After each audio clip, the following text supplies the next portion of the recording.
报道。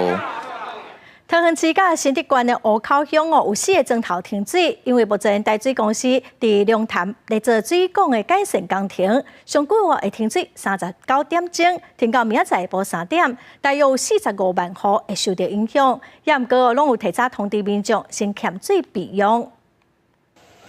配合桃园甲新竹停水，餐厅早就底水来有味，毋但楼顶尾水塔拢落雨电，就连水桶、铜鼎甲面桶啊，拢摕出来底。不过，嘛有部分的餐厅，规气伫咧门口口搭休困一天的广告。你看，那好大楼顶啊！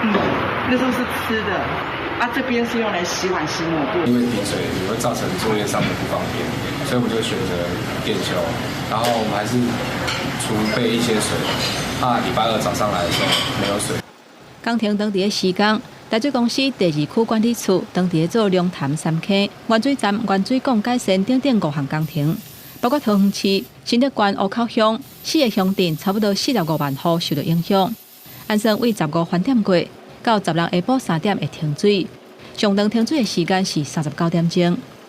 面对这个长时间的停水，当然是不得已的，但是我们希望这是一个长痛不如短痛的做法。希望说这次的维修能够让未来无预警这种突发性的停水事件能够降到最低。最长停水时间大概有39个小时。那对市民造成不方便，先说抱歉。我们希望如期啦，最慢在明天下午，甚至可以有一些地方还可以提前来恢复供水。